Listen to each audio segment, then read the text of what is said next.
親子表演係一次特別嘅體驗，不但只可以令家長同埋小朋友創造美好嘅回憶，仲可以增進彼此嘅感情。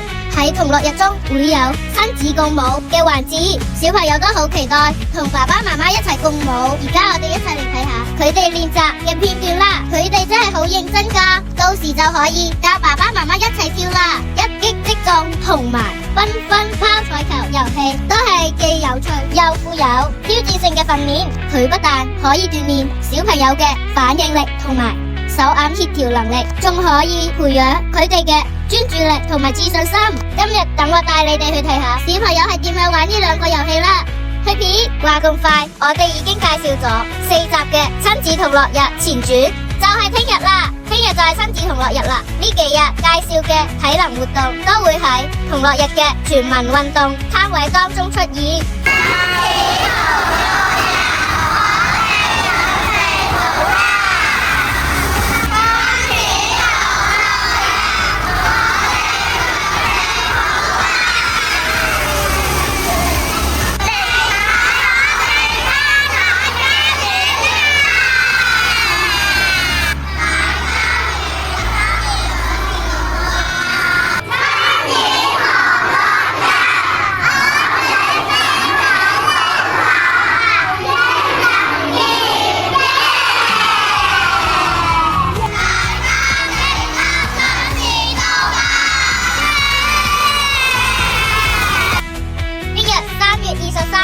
星期六上午9點15分，地點喺工人球場 A 館。小朋友，你哋記得準時到啦，聽日見。175灣景分享。